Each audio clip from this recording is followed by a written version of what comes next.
For those people who don't know who Kate Bush is and completely forgotten who she may have been, she is the waif-like singer and songwriter who had an enormous hit with her first eerie single, Wuthering Heights. Out on the windy, windy moors we'd roll and fall in green. She was an original, a rarity in the pop world where so many performers look and sound much the same. She sang the letter.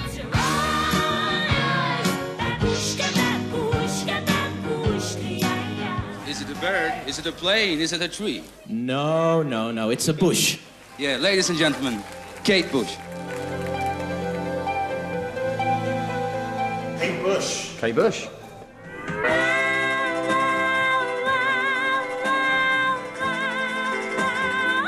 It's just like fire, you know? It's all just like coming out of her mouth. She has made her performances into something of an art form, mingling dance and mime and all kinds of theatre. I mean, they're not normal songs. None of her songs have been normal. I see the people working. She's just who she is. She's unique. She's a mystery. She's the most beautiful mystery. There were moments of like hairbrush in the mirror, you know, like running up that hill and dancing around the lounge. I mean, the music speaks for itself, but liking her makes you feel a bit clever. Hours of being in my room by myself through good times and bad times and listening to her on headphones and her taking me away from my stress.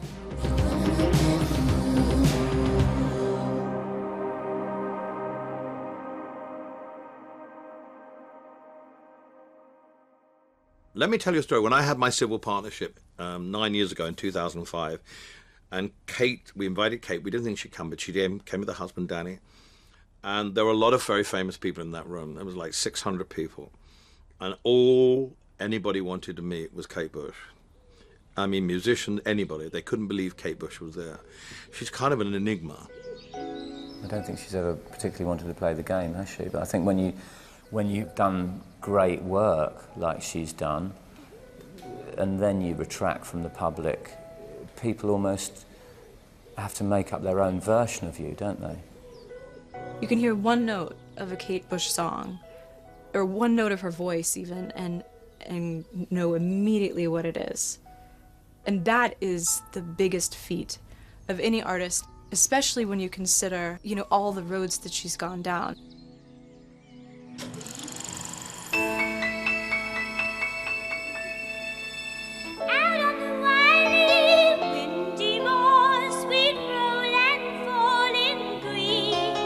When Kate Bush came along, sort of 78, I was in the Slits, and I remember I was sitting in a van outside our singer's house waiting to go and do a gig, and Wuthering Heights came on the radio, and I was like, what's this? And I kept waiting for the melody to repeat, because, you know, at that time, pop music was very much Radio 1, you know, was repeating melodies very quickly, and this melody sort of meandered on in this high-pitched voice warbling and dropping, but I was absolutely spellbound.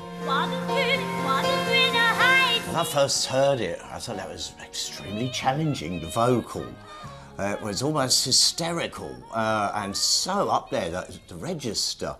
But it was absolutely fascinating, and I know at the time a lot of my friends couldn't bear it. They just thought that was just too much, but that's exactly what drew me in. Bad dreams in the night. You told me I was going to lose the fight. Leave behind my Wuthering Heights. Look, I can see Wuthering Heights.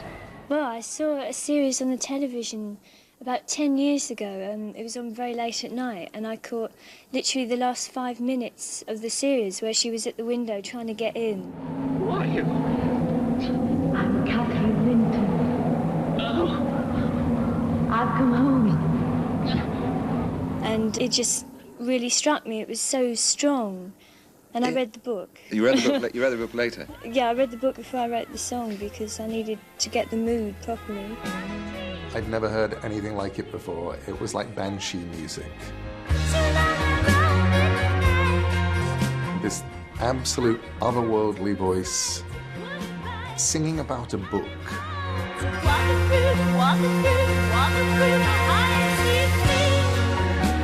And as a bookish kid, I was always fascinated by anything, any music that seemed to be about or inspired by books. For that to have come out of someone's brain, period, is a remarkable feat. For that to have come out of someone's brain at 17 years old. This incredible song.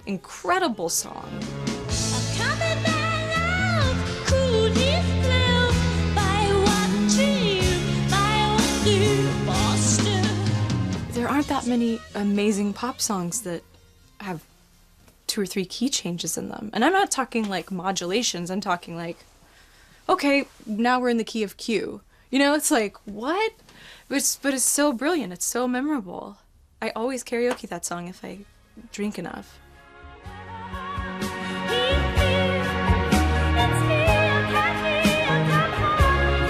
Wuthering Heights was not your normal type song. But that's why it was so brilliant. It was great to hear something out of the norm. You know, when things like that come along, they don't come along very often. I mean, when does the next Kate Bush come along after Kate Bush? There hasn't been one.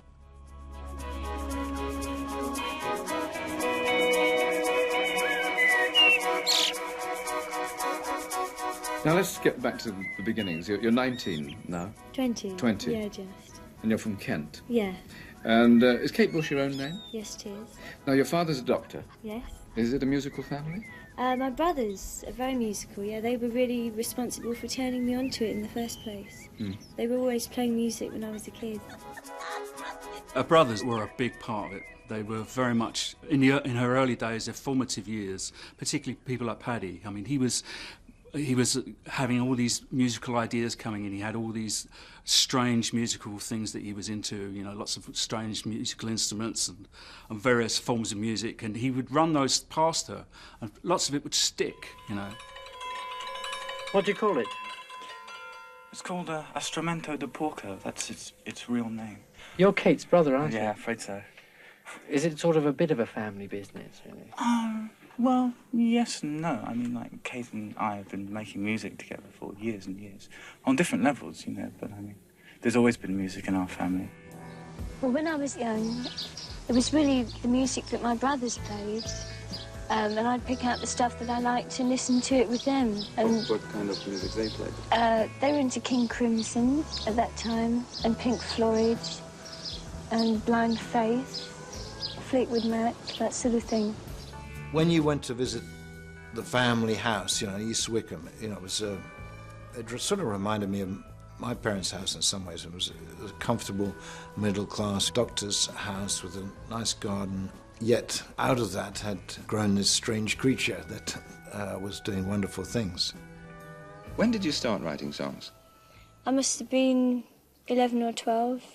Well, when did the music men come to hear about you, and how? That was quite a gradual process. When I was about 14, there was a friend of my brother's called Ricky Hopper, who was in the business and he knew a lot of people, and he acted as a friend to try and get the tapes across to people. And after some trying, there was no response.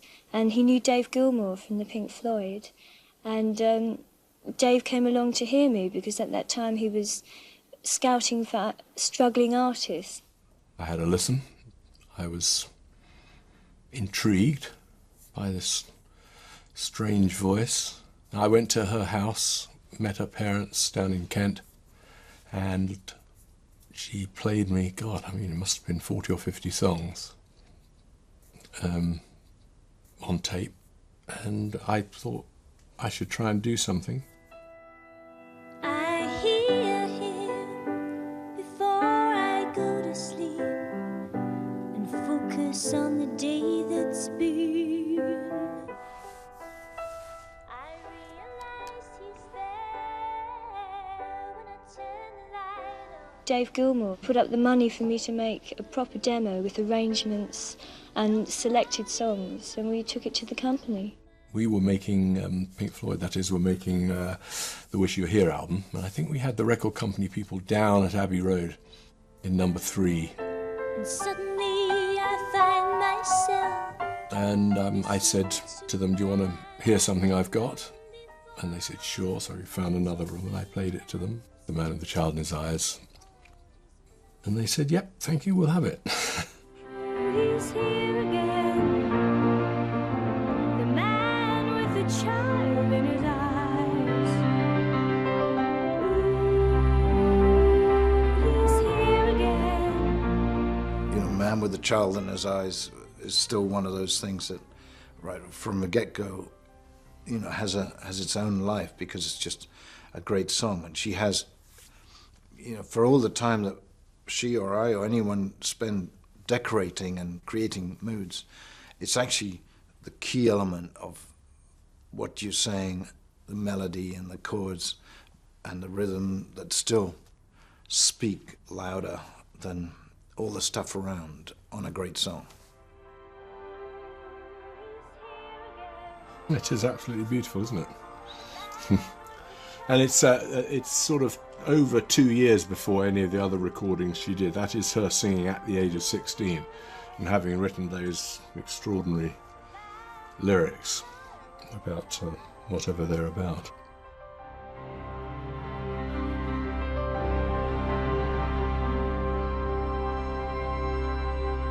The thing is with me, I only like extreme talent. That's the only thing I can listen to. And I like originators. Where does Kate Bush come from? You can't hear her influences. You know, it's like Billie Holiday. When I first heard Billie Holiday, I never heard anything like that in my life. The same with Kate Bush. I can't figure out musically, artistically, who her mother and father is.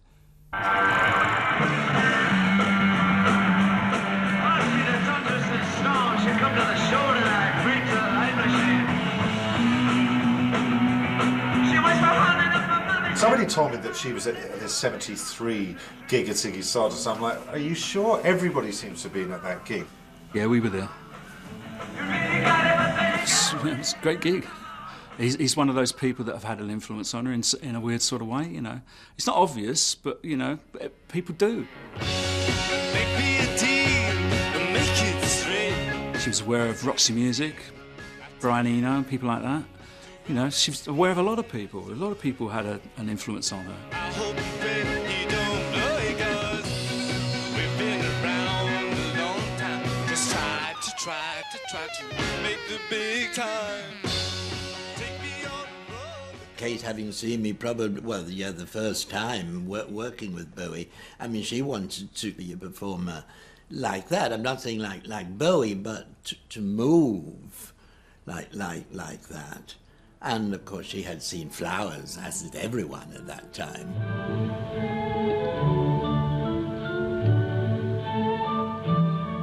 I went to see a show, and it was Lindsay Kemp, and really I'd never seen anything like it before.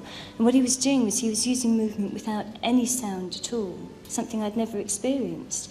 And he was expressing so much, probably more than most people would express with their mouths. And it suddenly dawned on me that there was a whole new world of expression that I hadn't even realised.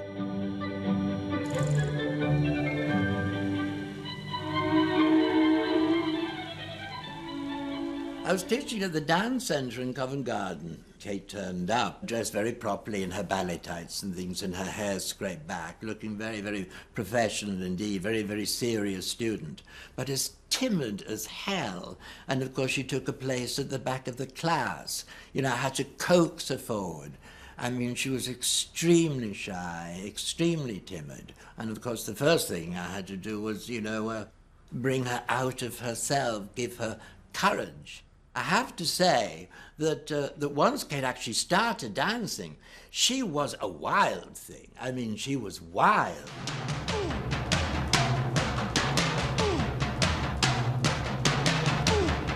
One day, some months after knowing her, I got back to my home in Battersea, and there was an LP pushed under the door. The Kick Inside, and there, dedicated to me, was this beautiful song, Moving.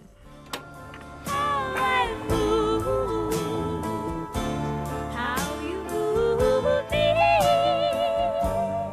with your beauty's potency.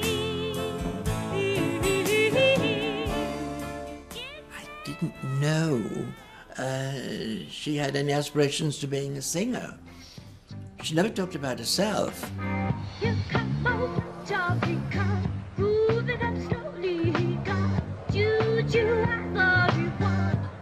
I met her for the first time in the spring of '77, and we went around to her brother's house to meet her because we wanted to get a band together to do some pubs, and the idea was we'd get his sister to sing because we might be able to get a few more gigs if we had a girl singer, you know.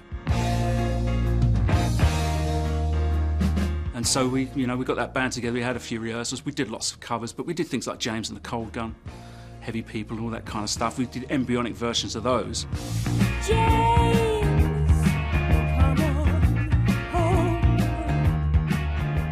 The first time you sang in public, do you remember that?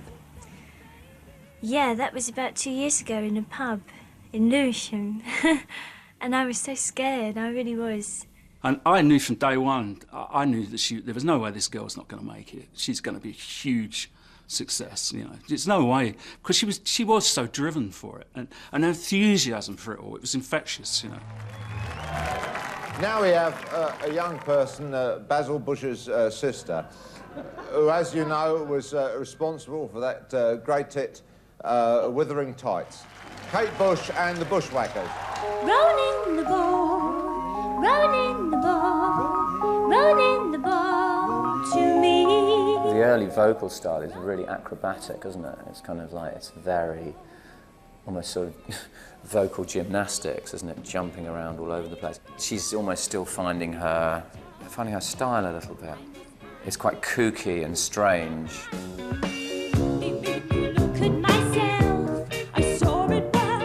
Started singing, I had an incredibly plain voice. I mean, I could sing in tune, but that was about it. I mean, I really wasn't that good.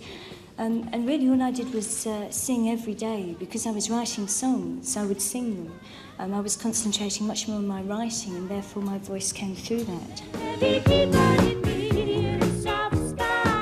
You can sort of understand the experimentation of her music through thinking about what she does with her voice. And she uses it as a kind of fabric to sort of pull and push and almost tear apart, and she's sort of stretching the fabric, not just of her voice, but of the whole kind of pop form, I think.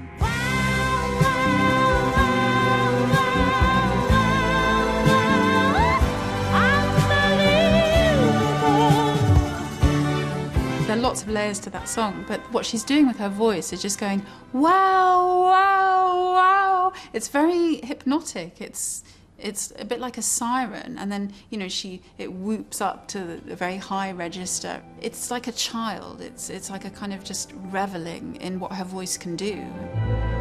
We're all alone on the stage tonight. It's sort of about her own melodrama, isn't it? About the actor, about the sort of the sadness of vanity.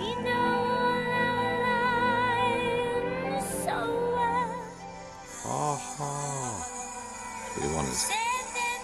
I mean, you're sort of listening to this on a record player in suburbia, and you're taken, you know, it's like she takes you by the hand and you fly off through the sky like the Snowman or something, or Christmas Carol.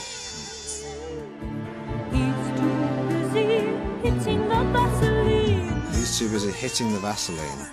I don't know if that's a gay reference or not. It's a bit rude.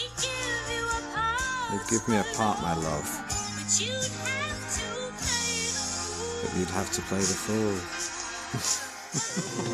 Whoa, whoa, whoa, whoa, whoa, whoa, unbelievable.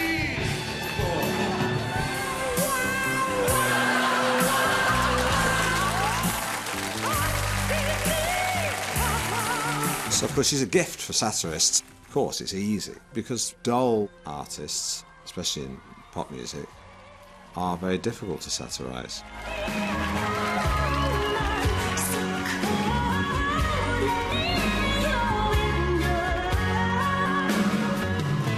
It was all there on a plate, really, wasn't it? I'm running up that road. I'm running up that hill. No problem. Rolling the ball. It's about misinterpreting what she meant, you know. it's me or Kathy. I'm Kathy, I've come home now. So I called, let me into your window. And I think he goes, let me into your window. Whoa. As if it's sort of cheeky and sexy and not about, you know, the angst of love. Let me into your window. Oh, Heathcliff. It was fun to do, people laughed, and Kate Bush came to the last night of my show to see it, when we performed in the West End. She said, it's so nice to hear all those songs again. That's what she said. We're all alone on the stage tonight. In early January this year, Kate Bush had never performed before an important live audience. In a sense, she was a media singer. When she took the decision to go on tour, no one doubted how important it could prove to her career.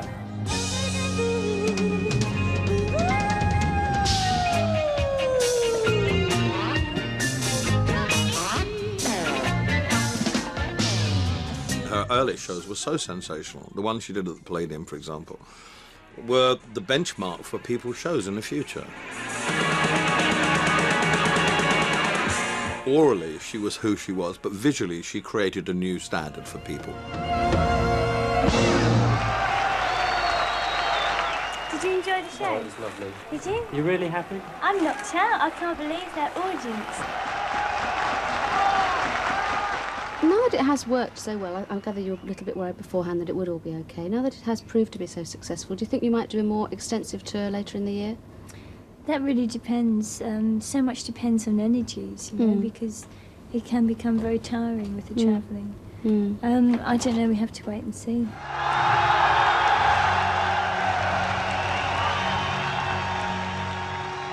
I hope she doesn't mind me saying this, but I was about 14 years ago. I had a long phone call with her because I wanted her to do something, and she wouldn't do something live with me or do some song with me. And she rang me to tell me why, and it turned into a long conversation about performing on stage and how terrifying it can be, and how she hadn't done it for a long time, and she felt a little bit, just a bit scared by the prospects of going out there again.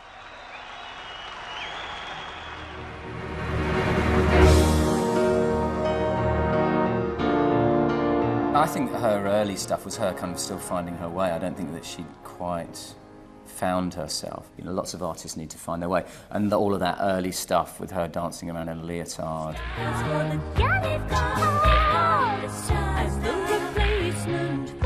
don't know, it was all a little bit amdram, wasn't it? Some people would have thought, you know, it looks like she's come straight out of drama school and she's learned how to kind of wave scarves around and that sort of thing. But to me, it wasn't really about that. It was kind of about the whole package, and the sound coming out of her was just so incredible. That kind of blew every other, problem, if you like, away. People didn't really care if she looked a bit naff. She just sounded amazing. Outside gets inside. Ooh. Through her skin. Breathing is a fetal song. It's a song of a reincarnated fetus coming round again, terrified of a nuclear war, terrified of the radioactivity outside, terrified of the idea that we won't be able to breathe. Nobody writes songs like that. It's utterly political, and it's utterly female.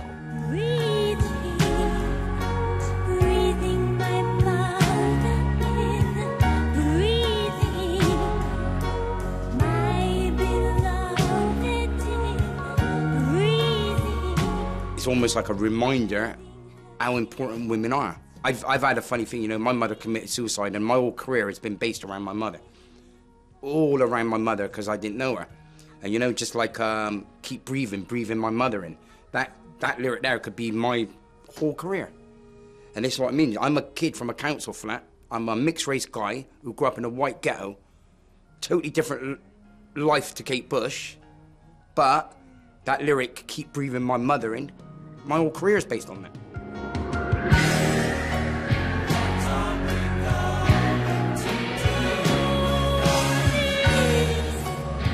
was like a little symphony. It had the male choir, like this call and response.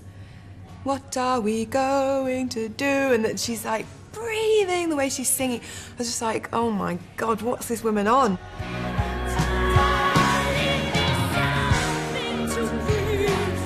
This is a whole universe I can dive into, and for me it was very avant-garde and expressive and kind of from a complete different planet to everything else that you see from the 80s, like you say, Duran Duran, you know, on a boat in Rio. It's like she was definitely out there on her own.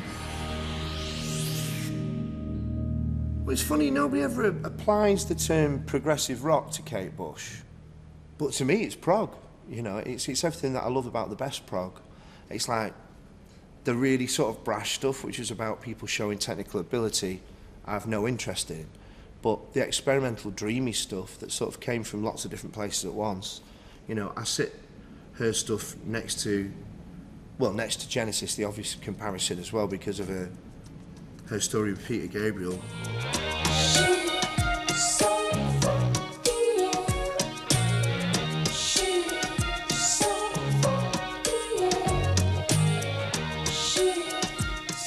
One, two, three, four. Gabriel used a computerized instrument called a Fairlight. Any sound can be fed into it, stored, and played back on its keyboard. What was so exciting was that you could take any sound in and then manipulate it.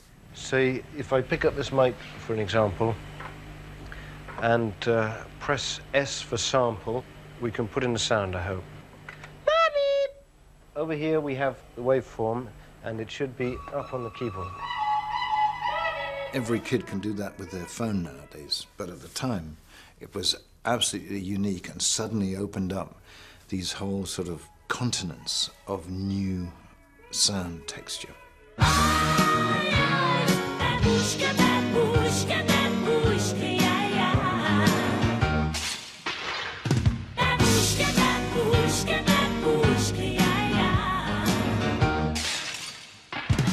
Well, she did give me a credit on one record for opening her windows. I had actually cleaned the windows, but I'm very happy to get any acknowledgement.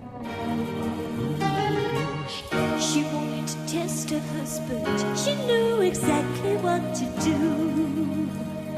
Suiting in to fool him. She couldn't have made a worse move.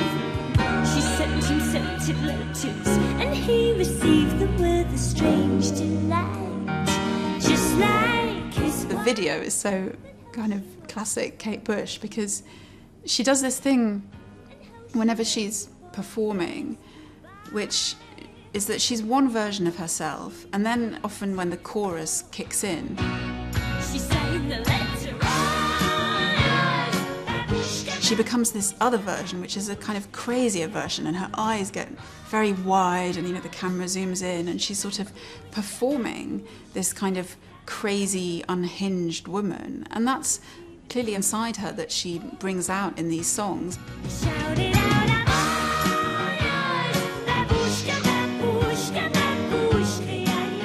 Babushka's one of those songs you just can't get out of your head, can you? You know how she is able to take a word, and then you start seeing images and pictures to a word that maybe you haven't used. It's not as if you're saying, je t'aime. It's babushka. And how she's turned that into, though, an emotion. That's just how she's able to use a combination of a word and a combination of a melody and the rhythm of that, and it creates a new language. She wanted to take it further, so she arranged a place to go. The first song I heard was Babushka, and, like, you know, with the bass and this amazing relationship she had with that bass. No one had done anything like that before, and, like, the dance moves that she was doing were not things that you would learn in a dance academy, and, like, the music was not something you'd learn in a kind of rock school or a conservatoire of music academy. What I love about her music is that it's so innate.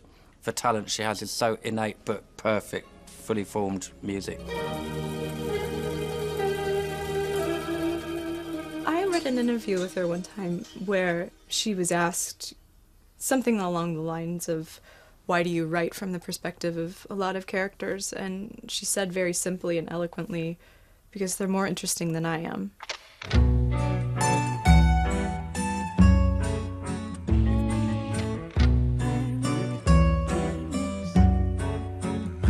She seems to have an endless kind of ability to put herself in and empathise with different characters and viewpoints.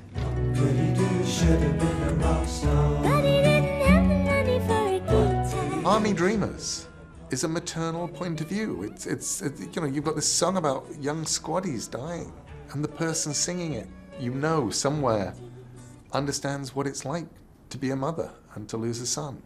Army dreamers, oh, what a waste of army dreamers. Byron once said of Keats writes about what he imagines. I write about what I live. And most rock and roll people write about their lives in some way, and Kate Bush is more like Keats in that she writes about what she imagines.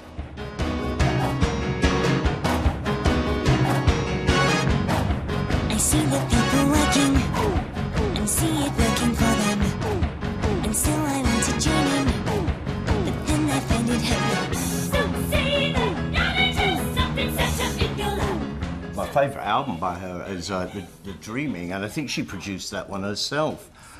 That got a lot of criticism, but I loved it. It was overloaded with textures and tones and all manner of things. It's a record that I still can play to this day and still hear new things. I mean, obviously it's not number one on the dance floor, but then all music shouldn't be.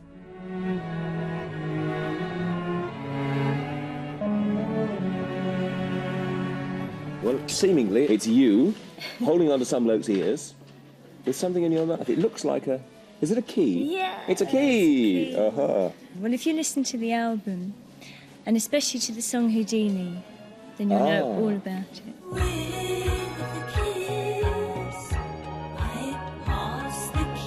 Well, it's with the kiss I'd pass the key. Do you know who the man is that she's kissing? It's me, yeah. You can only see my right ear.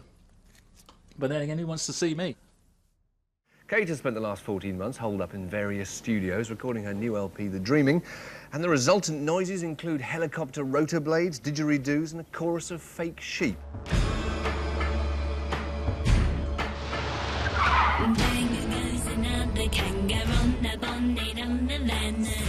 That on that track you employed, I think, Percy Edwards to supply the kind of synthesised jungle backing. Yes. Well, I knew that in the choruses we wanted to create a feeling of the landscape, and obviously there are a lot of Australian animals, and the sounds are very reminiscent of the environment. And of course Percy could come along and give us a selection of at least 10 different Australian animals. I'm not sure which song is the one where she's like donkey braying. There's one where she's like...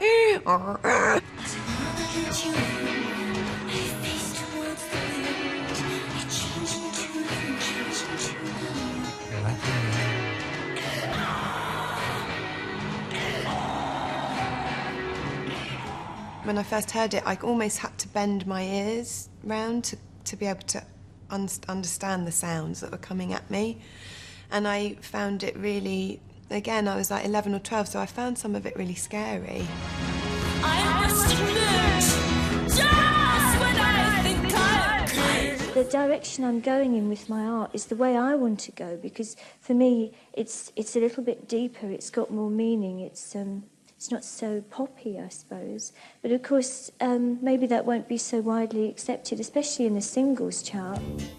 We got the job sized, the shop shop for business.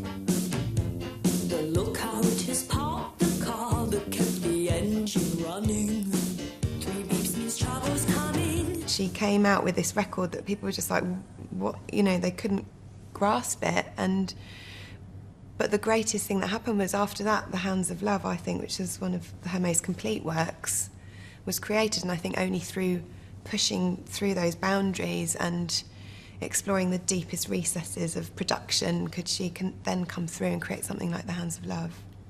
You went away on your own terms to make this LP, didn't you? Yes, I wanted to make sure that we got our own studio together. That was the next move, really. I spent a lot of time on the last album, moving from studio to studio, and now we've got our own place and everything is brilliant. It makes such a difference.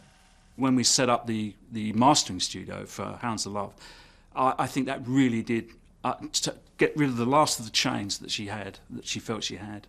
And it did set her free in a lot of ways. Now, though, a timely burst from a lady who hasn't graced the turntables with a new record for 2 years. It's nice to have her back.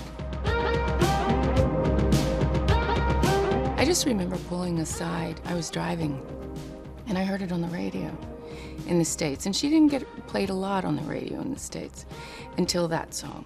That really got played a lot. It doesn't hurt me. Yeah, yeah. Do you wanna feel how it feels? Yeah, yeah. Do you wanna know that it doesn't hurt me? I remember I had to pull over and listen to it, because I never heard anything like it. If only could, I'd make a deal with God, and I'd get him to swap our places. We're running up that road. I think the choreography, the fact that there was suddenly a Kate Bush who was completely owning, you know, the aspect of dance, even not singing, even not, you know, she wasn't even lip syncing, she was just dancing. On top of that, it was a way of dancing that was at the time not at all popular. It wasn't the type of dancing that you would have from, I don't know, artists like Michael Jackson or Janet Jackson or Madonna. You had somebody who was bringing in a style of dancing that was like a marginal way of moving, a modern dance. Tell me we both met it, don't we? This is like one of my all-time favorite songs. Music is supposed to evoke emotion, you know what I'm saying? It makes you feel a certain way, you know? Just that's what the vibrations are. It's not stagnant, it's not just plain or whatever. Every time you listen to it, it just touches you, strikes a chord.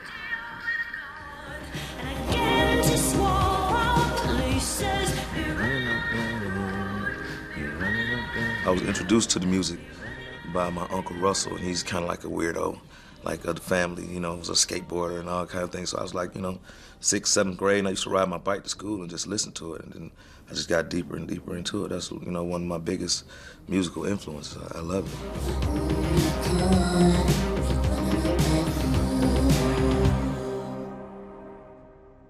it. If you look at her work from The Kick Inside and how it evolves through things like Never Forever and stuff like that into, you know, the zenith, which is Hounds of Love for me, you know.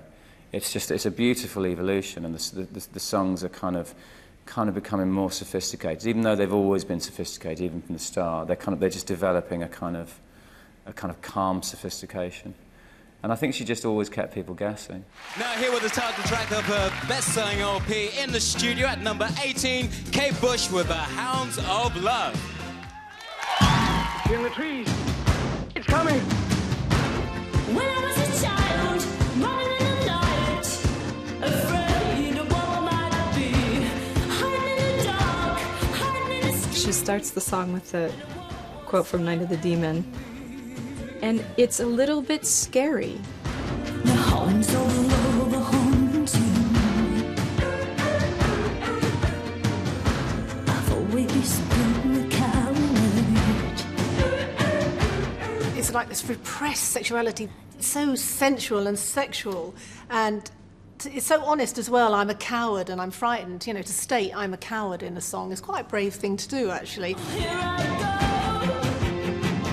It's coming for me through the trees. It is like she's on a leash. It's like the whole song's on a leash and you're tugging it back, but you know it's just gonna escape and burst and run free. Take my shoes off and throw them in the lake, and I'll be. I'm convinced that as great as that record sounds, if you had anyone else sing it, you know, anyone else try to kind of weave and make it kind of do that thing where it burns like wildfire and it comes alive, no one else could do it. it's incredible the way she brings this kind of cold Arctic atmosphere. She's just like fire, you know? It's all just like coming out of her mouth.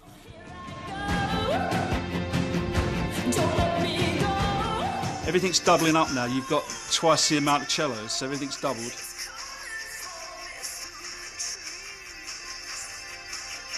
Fairlight synthesizer, there's the wash, which is what she wrote the song with. What we've done is I'd set up a pattern in the Fairlight page R, put that to tape, so she had that pattern to play along with, and then she used the Orchestra 5 sound as a wash to actually write the song with, which is what you hear all the way through. It's that kind of washy synthesizer sound that's underneath it all, and then all the cellos just dance over the top of it. Virtually no backing vocals at all. I think that's the strength of the song, is the fact that it's very little to get in the way of that lead vocal. And now I'm playing the song in my head. She's like, do you know what I really need? Do you know what I really need? Need la la la la la, yeah, yo, your love.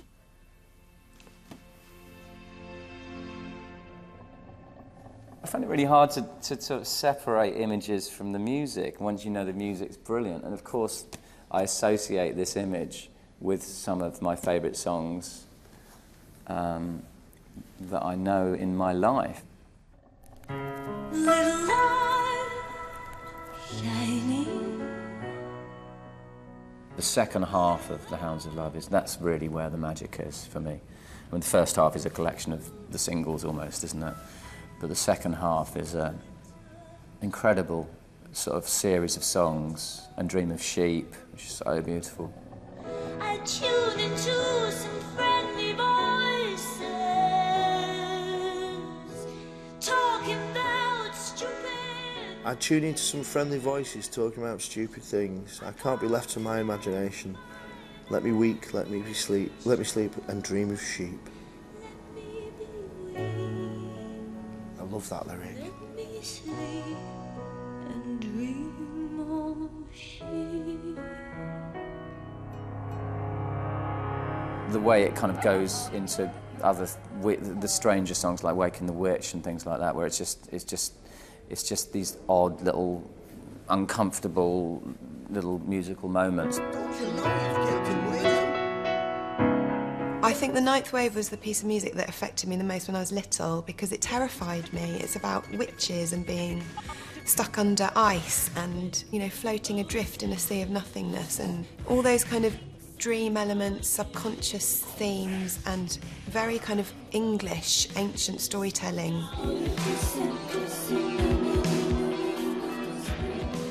It seems like on that piece of music she captured that moment between waking and sleeping. I've spent many, many, many hours listening to that 30 minutes of music. It's an incredible piece of music, and I advise anyone that has never heard it to go and listen to it, because it's one of the great pieces of music. Creativity comes from the freedom to fail, and the freedom to fail comes from, you know, experimentation, and that's what gives something its individuality. And, you know, I think her courage and which is the positive way of interpreting it, or bloody-mindedness, which is the negative, is part of what gives her real value as an artist. In this proud land we grew up strong. We were wanted all along.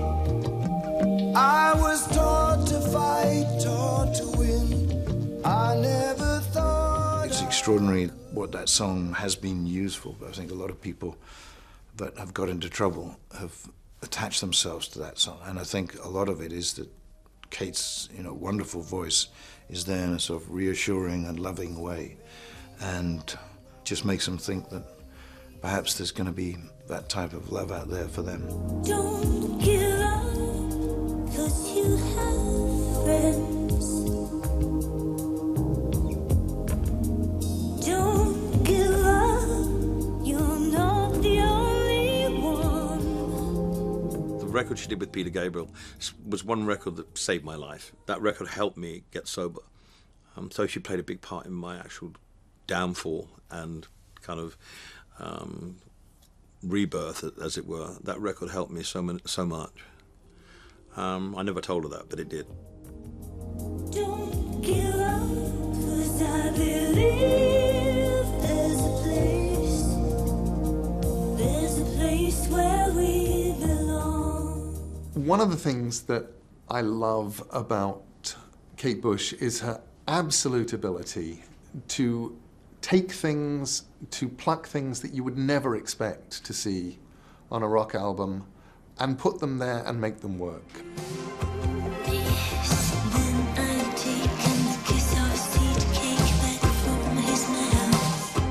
James Joyce's Ulysses, one of the greatest passages in all of English or Anglo-Irish literature, is Molly Bloom's glorious soliloquy, ending in a sequence of yeses. Yes, he said, I was a flower of the mountain, yes. So we're all flowers, a woman's body, yes.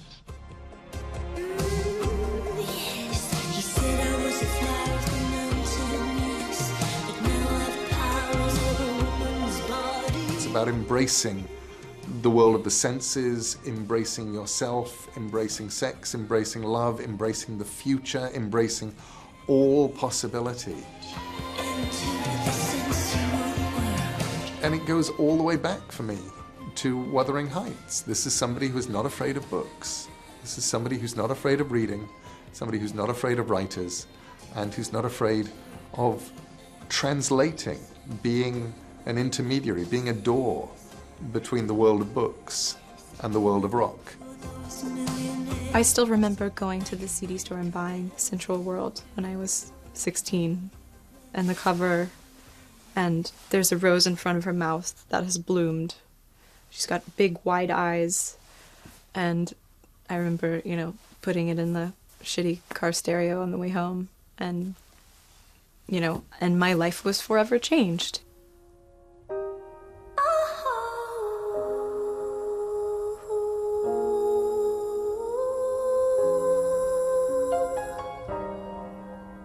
I really thank Kate, because these touchstones like this woman's work, that kind of song is, it's celebrating everything that's so wonderful about being a woman and being nurturing and intuitive and emotional and gentle and sensual and just like really intimate.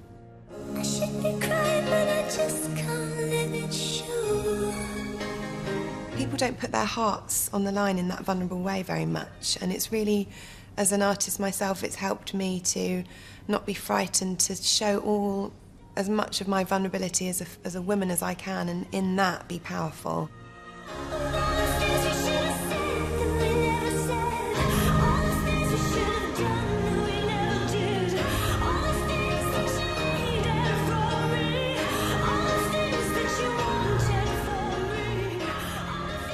It's as if within her voice there's everything, every possible facet of human experience is there under her surface, and her work as a writer is to constantly draw that out, and not just the particularity of her experience as a female body, but her experience as a person, which is to be prey to all kinds of forces and sensations.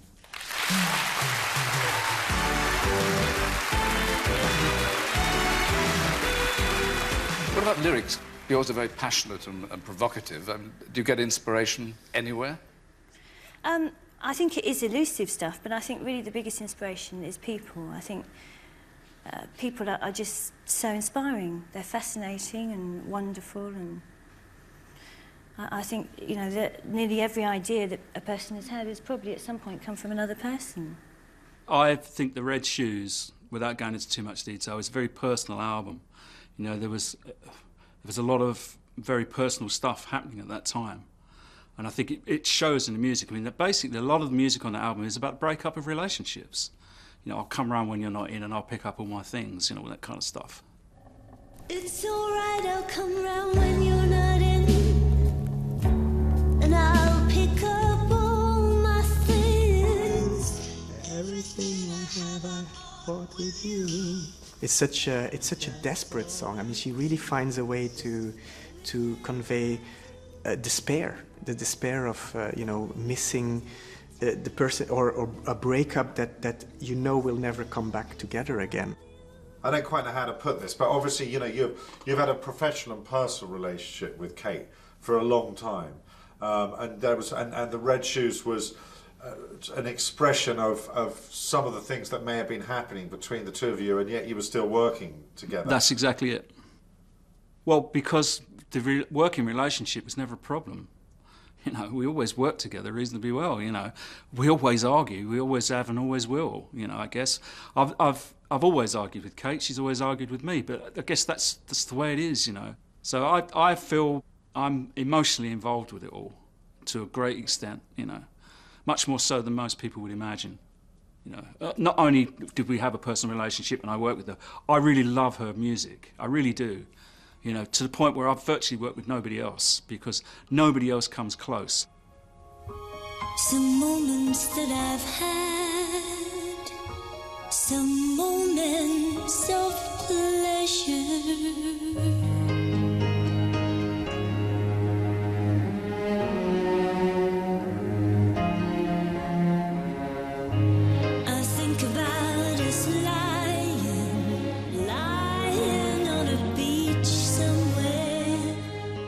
I was just really sad that suddenly someone who was making work that was accessible to me suddenly became inaccessible because of circumstances, personal choices or whatever. But I always blamed the critics. And I can hear my mother saying, every old sock needs an old shoe. And that a great saying.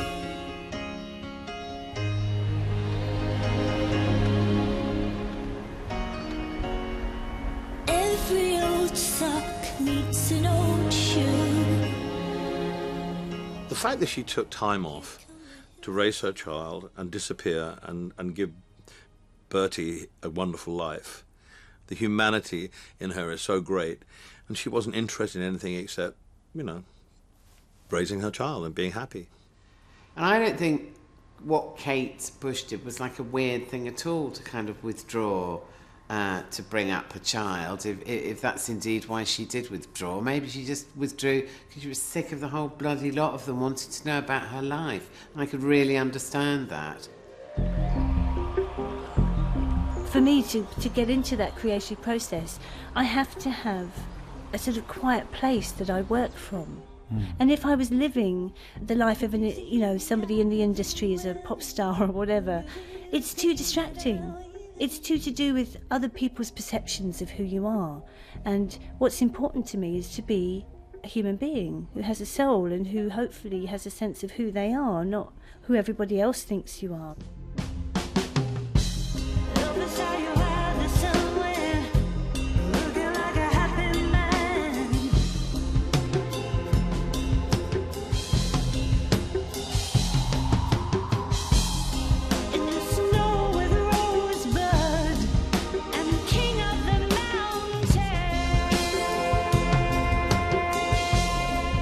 John Harris, there's been some anticipation over this. Someone even wrote a novel called Waiting for Kate Bush about the long wait. Has it been worth it? Well, I think there's probably less anticipation in the real world, in quote marks, than there is in certain circles of the media. I think people get themselves in a right old tiz about this record. There's still an element of We Are Not Worthy about Kate Bush. But deeply eccentric. Well, it's not. It's not actually. That's the point. It's not eccentric, and you can tell this is someone who's not been near the music business for 12 years. And it sounds like the sort of thing that would blast from shopping malls in about 1989. There's a bit of kind of Tears for Fears about some of it. What I like is it's not self-conscious eccentricity. I think she's making this record for herself. She's pleasing herself with her music. The Ariel album. My favourite on that album is actually that song called Prelude. It's just the sound of some cuckoos and the sound of a child's voice. And she just manages to combine these very, very prosaic, pure elements and turn them into magic. She's always been able to find, let's say, the language of nature. She would be able to make you hear words within, the sounds that birds would make. You would actually hear that they're saying something. Kate Bush makes a record, then you don't hear from her. And you play the stuff that she's made already and you listen to it. And one day you are surprised and she brings out something else, and she's been quietly working away on it for however long she wanted to work on it. And I love that. I love the willingness to be quiet until it's time to speak, which is something that she does over and over. You're not a Lingor monkey.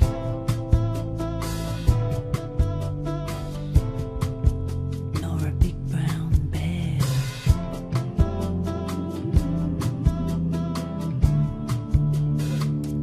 You're the wild man.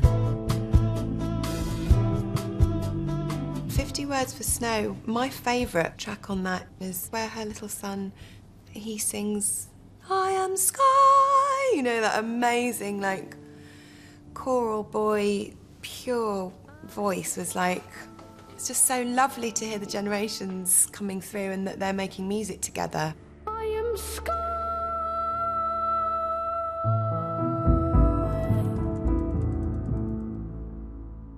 I was called by my agent, who said, would you like to record a track with Kate Bush? To which there is only ever one possible answer, as long as it's not me singing. I said, she does know I can't sing. She said, no, it would be voicing, but saying words for snow. Oh, no, it's not. I just still can't quite believe it says Kate Bush stroke Stephen Fry.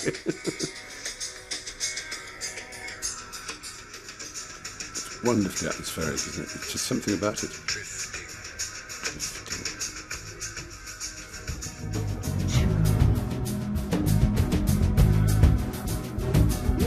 Twisting.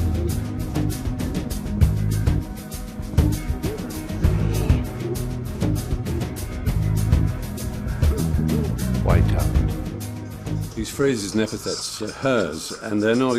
Some of them obviously exist, like whiteout. And some of them are just sort of poetic, forced poetic image, almost like what Anglo-Saxon poetry is known as a kenning, where you just put things together. She has a very intense poetic mind. Hooded wept. That's what makes it, that voice that comes in.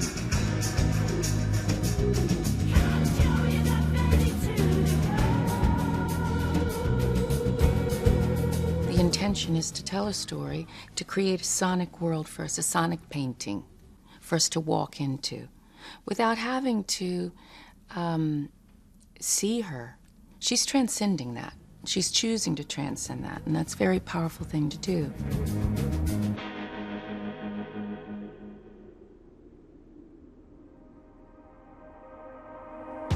You don't ever get the sense that she is making music to pander to anyone. I think you always get her absolute best attempt at her true vision whenever you get a Kate Bush record. The word coming to my mind is national treasure, but that means kind of like an almost dead person, doesn't it, or something? She's become a legend, not just because she's been absent, but because she's important to musicians as much as she's important to the British public. She's one of those people that has got the muse over their head. She's got this special way to tap in to the energy and reality of music.